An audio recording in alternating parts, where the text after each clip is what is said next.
Well,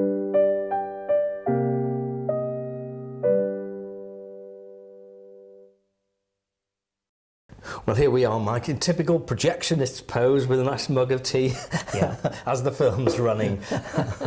You were saying before, I know there's been all this talk about the digital revolution in cinema, but you were saying that some people are actually starting to shoot film on film again. Yes, this has come about through Quentin Tarantino with his Western film called The Hateful Eight. And he was a great fan of Ben-Hur, particularly the chariot race. And he wanted that sort of spectacle in his film. And the only way he could do that would be to shoot on 70mm, which he has done, in a system called Super Panavision. And that set up a lot of problems because Super Panavision hasn't been used for a number of years. And there was always the danger that the film stock companies were going out of business anyway. But he did. He made it. He shot it on it, and it set a little precedent for a few other directors and producers in Hollywood who decided, well, we'll have a go as well. And there are a number of films coming back in the super widescreen format, 70mm, and also a few being shot on 35mm again. But the problem they've got, we haven't got the venues now that are equipped for showing it, because as we said before, the equipment had been removed and scrapped, and they'd done the changeover to digital. But it's a very interesting time, because there's a lot of film being shot, both in 70 and on 35. But they will only go into selected venues that can actually do it, and have got the projectionists who have got the experience and they know how to handle it. But where this film has come back, the companies have realised, well, what are we going to do about a projectionist? And in America, they started training a new generation of projectionists. A company called the Weinstein Corporation actually took staff on and trained them to handle machinery. So it's come full circle. It's come full circle, yeah. I mean, obviously, it's not going to go to the halcyon days of cinema, where every cinema on the high street is showing film again. You've got to be realistic and say, well, it's a different era, but we've got the history, we've still got the know-how, and we've still got the people who can do it. Now, this is the real job, getting the film sorted out. Yes. Now, you've got something here called a film splicer. Yep. And you're going to show us how film is joined together. Well, years ago, in the old day, it would be cement joins. What more modern one is a special adhesive tape. And the secret to the joint is to get it what we're projectionists know as keeping it in rack. That is, 35mm has 4 perforations to a full frame of film. So if, for instance, you only have 3 and you join the other piece of film to it, when it's going through the projector, the picture would jump and you'd have either heads missing or feet showing and part of the next frame down. So what you do, you make a splice and you make a complete frame.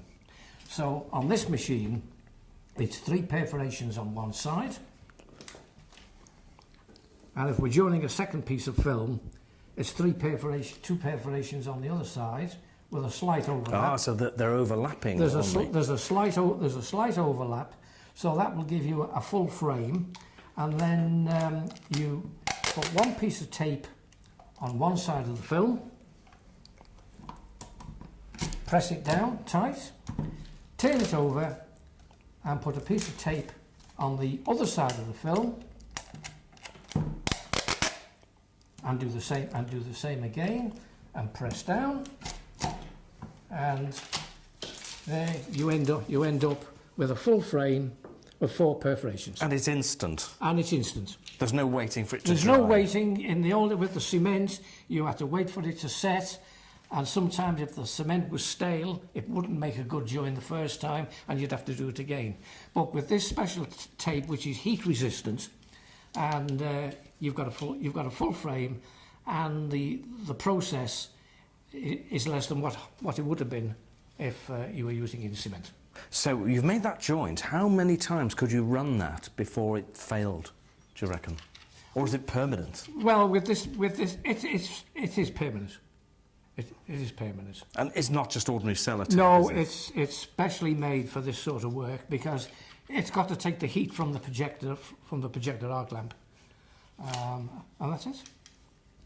Yeah, and the other thing is with this sort of film, it's what's known as polyester. It's not like the old celluloid where if you had a tear, it would stop, and it would burn out on the screen, or there'd be a gap in the performance. It's pretty strong stuff. This is pretty stuff, and it's that strong. It won't tear. It would pull the projector over before it would burn. It's that strong? It is that strong. So you couldn't tear that with your hands? No. Have a go. You'd like to have a go at it yourself? No, you do it. Yeah. That's amazing. That is amazing. And that will not tear. You could tow a car with that. Yeah. That will not tear. Amazing. Strong stuff. Yeah. Polyester. You were telling me about a lovely story, Mike. It was something to do with a follow-on for Julie Andrews, and it involved an awful lot of equipment having to be moved. Yes, it was. What happened? Yeah. It was during the period of the Odeon London Road being closed for twinning. And the company, in their wisdom, had booked the follow-up with Julie Andrews, Star. And 20th Century Fox said, well, it's got to be shown in 70mm, it's a road show. But unfortunately, the owners of the Odeon, the Rank organisation, forgot to tell Fox that the theatre that they were going to put Star in was not equipped. Which theatre was that? It was the Gaumont in Camden Street. Oh, yes. Which yes. A lot of older people would know as the Trocadero. And there was a lot of discussion, and then they came back and said, well, look, the Odeon is closed for building work. What if we take the equipment out of the original projection room, dismantle it, take it across the road to the Gaumont and reinstall it in the projection room at the Gaumont? Simple. Well, you would think so, but... but it's an incredible weight, this equipment. It was 70 mil equipment. Did you move it? And it was broken down into manhandling pieces, and we got all the company's engineers, the service company, Westrex, and as many projectionists who weren't on duty, to take bits and pieces across London Road to the Gaumont. You had to go across the traffic carrying... It was two-way traffic on London Road, and we didn't start this until after the last performance at the Gaumont, because the Gaumont was already equipped with projectors. We had to dismantle all the Gaumont's projectors and move them to one side to reinstall all the projectors, the two projectors that were coming out of the Odeon. And they wanted the first performance on Sunday night, and we were working on the Saturday. And then on the Sunday morning, they realised the Gaumont didn't have stereo. So they had to go back to the Odeon and get all the stereo speakers and take those back and get it ready for the Sunday night performance. Was it already in time? And it worked 100%. Sadly, the film didn't do what the company expected. It was booked in for a 6-week run, and they took it off after 3. Oh no. And then we had to dismantle all the equipment and take it back to the Odeon, because the machines were going back upstairs to open up with Oliver in 70mm. And then we had to put the machines back together in the Gaumont to carry on. What an exercise. Sadly, nobody had a camera at the time, and it's all virtually hearsay and, word of mouth from the people who were there at the time. It sticks in our minds. We can remember it as though it was just yesterday. And I don't think any other installation has had to go through that sort of programme. I'm not surprised about that. To get it in. Yes, it was. It was amazing. Yeah. And then, of course, in later years, the Gaumont disappeared altogether. It was closed after from the twin. The Odeon went from the twin to a quad, adding screens all over the place, totally wrecking the nice building, and the Gaumont closed.